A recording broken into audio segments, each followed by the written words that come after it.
There are two types of people in this world. The first type consists of normal human beings who go about their day, mind their own business, and don't feel the need to micromanage their neighbors' lives. And then there's the second type, the Karens.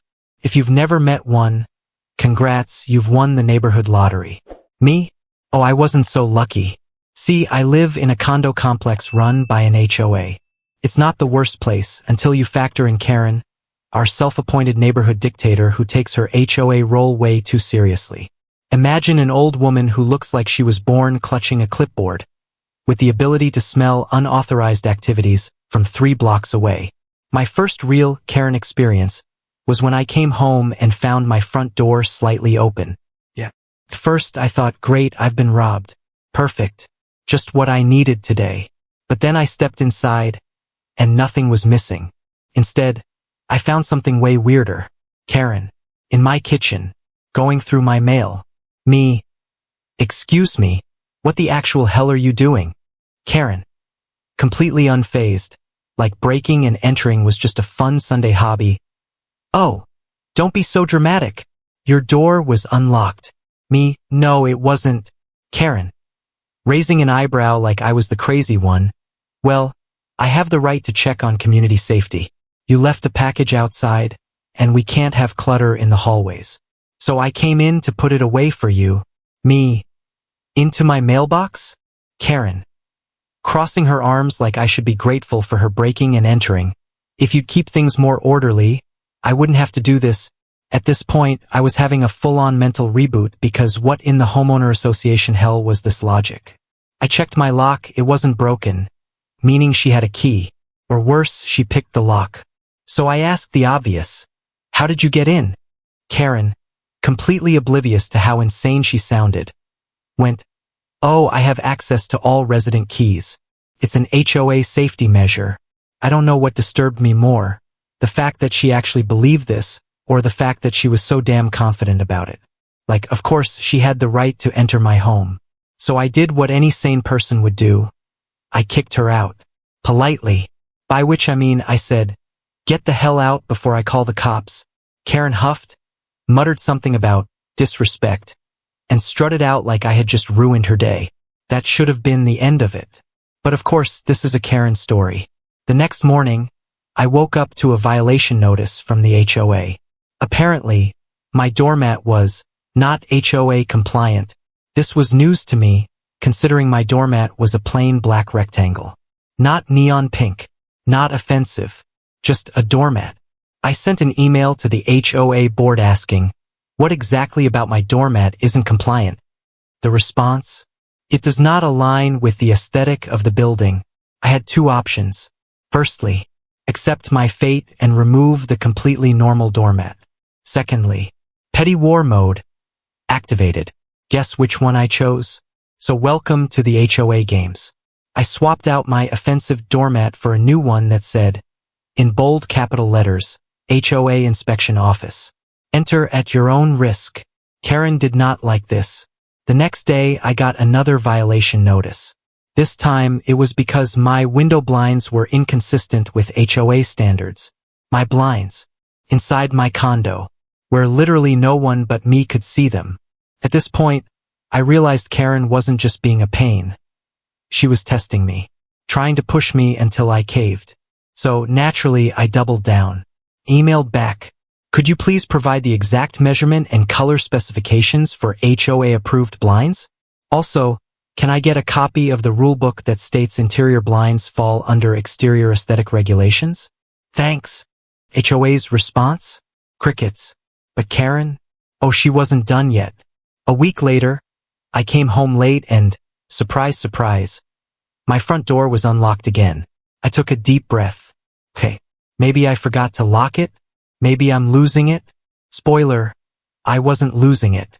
Because when I stepped inside, guess who was snooping through my hallway closet? Yep, Karen. This time, she actually jumped when she saw me, like a raccoon caught in the act. And I swear, she tried to pretend like this was normal. Karen. Acting like she hadn't just broken into my home, again. Oh, you're back early. Me. What are you doing? Karen. Rolling her eyes, Like I was the problem in this situation. No need to yell. I was just doing a quick safety check. Some of your personal items could be a fire hazard. At this point, I started laughing. Not because it was funny, but because my brain was so fried from the sheer audacity of this woman that laughing was the only thing left to do. Me, oh sure, that makes total sense. While you're at it, why don't you check under my bed for compliance violations? Karen. Completely missing the sarcasm. Well, actually, me, get out. This time, I didn't just threaten to call the cops. I actually called them. When the officers showed up, Karen did her best sweet old lady just trying to help act. Karen. Fake smiling at the cops. Oh, officer. It's just a little misunderstanding. Me, She broke in. Twice. The cops weren't exactly thrilled. But since she didn't steal anything, they gave her a warning instead of an arrest. But here's the fun part. They told me you should change your locks. We've had similar complaints about this HOA. Oh? Similar complaints? That's when I realized I wasn't Karen's only victim. And that's when I knew this wasn't over. Alright, so at this point, Karen had broken into my condo twice and somehow managed to walk away with just a warning. You'd think that would be the end of it, right? That maybe, just maybe, she'd take the hint and stop playing neighborhood secret police? Oh, sweet summer child. This was Karen we were dealing with. I should have known she wouldn't quit. No, she was just getting started. A few days after the break-in part 2, I got a formal violation notice in my email inbox. This time, the offense? Unauthorized security modifications. Yeah, changing my locks. Let me say that again. HOA was mad because I changed my own damn locks. I stared at the email for a solid minute, wondering if this was some kind of prank. But no, it was real. Attached was a letter stating that all exterior locks must be HOA accessible for safety reasons, and that my failure to provide an HOA master key was a breach of community policy. Oh, you have got to be kidding me. And now, at this point, I had two options.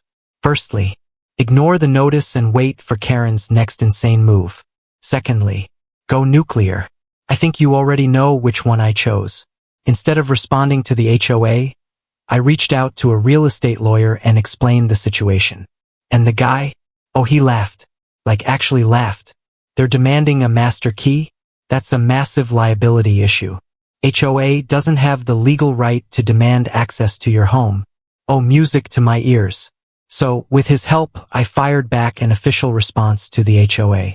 Per state law, tenants and homeowners are not required to provide unrestricted property access to an HOA under any circumstance. If the HOA continues to demand access to my private residence, I will be forced to pursue legal action. Now, I expected some pushback, maybe some passive-aggressive emails.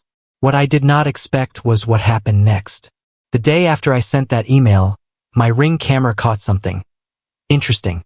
Guess who was standing right outside my door, clipboard in hand, inspecting my new locks like she was a damn CSI investigator? Yep, Karen. And she wasn't alone. Two other HOA board members were with her, whispering and pointing at my door like I had installed a medieval drawbridge. Now, I was watching all of this unfold live from my phone. So I did what any reasonable person would do. I flung the door open. Karen actually jumped, like I'd caught her in the middle of plotting a heist. Me, can I help you with something? Or are we just doing random door inspections now? Karen. Recovering quickly, flipping open her clipboard, we are conducting a compliance check. Your lock replacement was not approved by the board. Me, pretty sure my front door isn't common property. Karen. Sniffing like she smelled a lawsuit coming, it affects the visual uniformity of the complex. Yes, because when I think of neighborhood aesthetics, I immediately think of door locks. Me, so, just to be clear, if someone breaks into my home again, you want them to have easier access? Karen. Flustered, probably realizing how insane she sounded. That's not what I'm saying. Me, no? Because that's what it sounds like.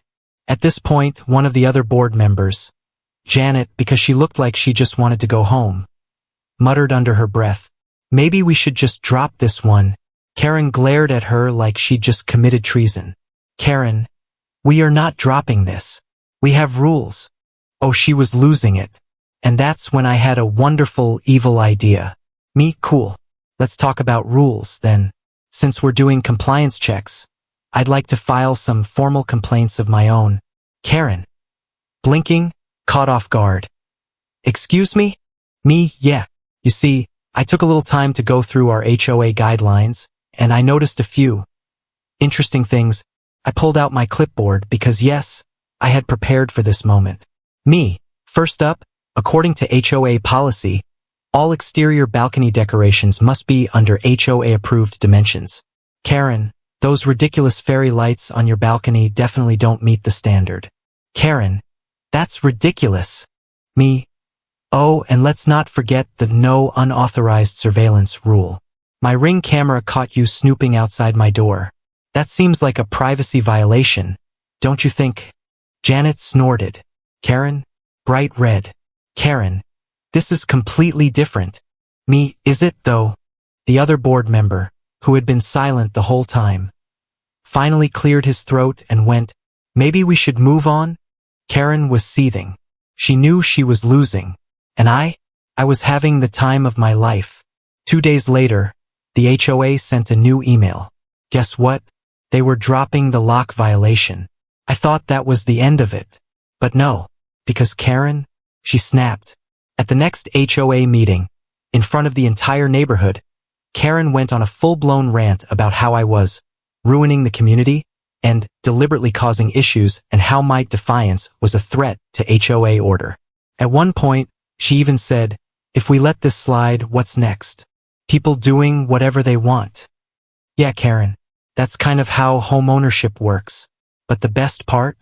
Half the room was trying not to laugh.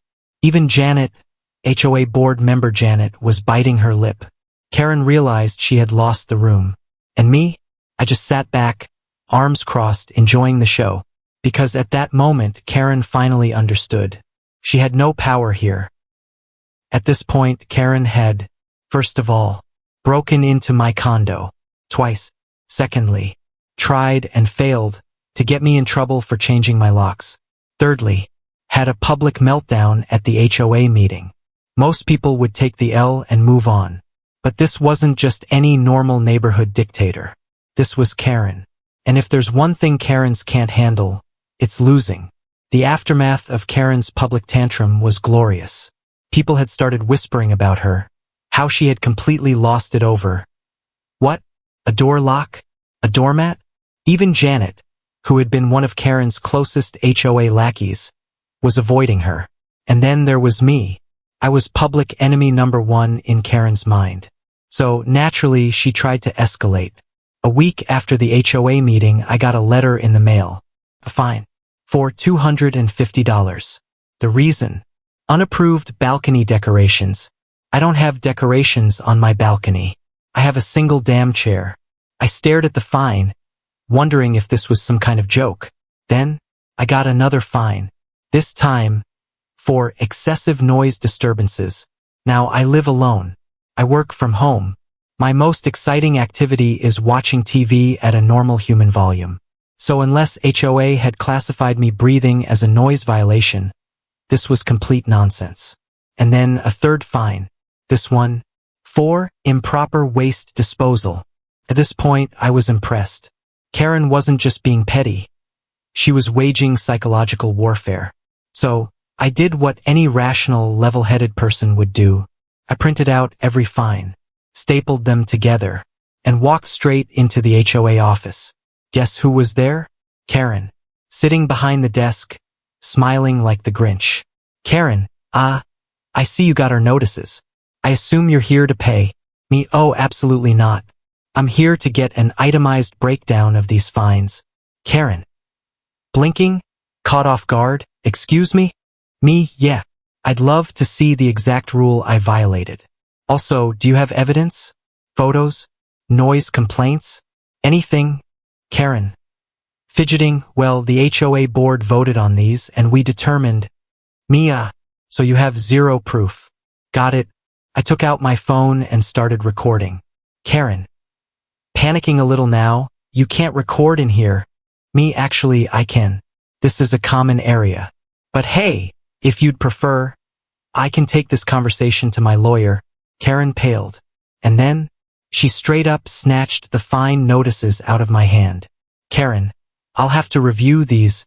Me, oh no, please take your time. I'll wait. She glared at me, and for a solid minute we just stared at each other, like a Wild West showdown. Finally, she huffed, muttered something about clerical errors, and threw the fines into the trash. Yeah. Just like that. Me, glad we could clear that up, and I walked out. Victory? Oh, absolutely. But Karen? She was furious. And when Karen gets mad, she gets dangerous. The next HOA meeting was packed. Word had gotten around that Karen had been handing out BS fines like Halloween candy. And people were pissed. The energy in the room, hostile. Karen walked in, completely oblivious, and started her usual speech about community values and upholding standards. She had no idea what was coming, because about 5 minutes in, a woman in the back, Linda, she had serious mom who won't take BS energy, stood up and said, Linda, Karen, would you like to explain why my son got a $200 fine for excessive bike usage? Karen, flustered, well, children riding bikes in shared areas can be dangerous. Linda, he was on the sidewalk. Karen, murmurs. People were nodding. Then another guy, Dan, retired, always in cargo shorts, stood up. Dan, yeah, and I'd love to hear why I got fined for non-compliant hallway decor when all I have is a regular doormat. Louder murmurs. Karen, starting to sweat. And then, then came the KO punch. Janet, the HOA board member Janet, the one who had started distancing herself from Karen, stood up and dropped the bomb. Janet, I did some digging. Turns out, Karen has been issuing fines without board approval. The room went wild. Linda, excuse me? Dan, you mean T.O. tell me this was all her? Karen looked like she wanted to disappear into the floor. And me? I was just sitting in the back like, oh, this is better than TV. The next 30 minutes? Absolute carnage. Turns out, Karen had been using HOA funds to cover her personal expenses, including ordering special office furniture for herself.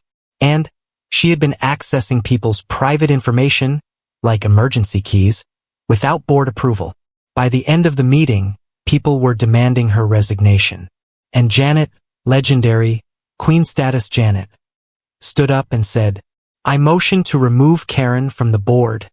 Effective immediately. Seconded. Unanimous vote. Karen, fired. On the spot. She stormed out, red-faced, shaking, and mumbling about how no one appreciates the work she does. And me? Oh, I enjoyed every single second of it. Karen tried to fight it. She tried to appeal the decision. But guess what? HOA got audited. And when the auditors found her little creative accounting tricks, let's just say, Karen didn't just lose her HOA position. She had to pay back thousands in misused funds. And then, she moved out. That's right. She left the neighborhood. Apparently, she couldn't handle living in a place where people disrespected her authority. And me? I threw a damn party. With an HOA-compliant doormat and perfectly legal balcony chair.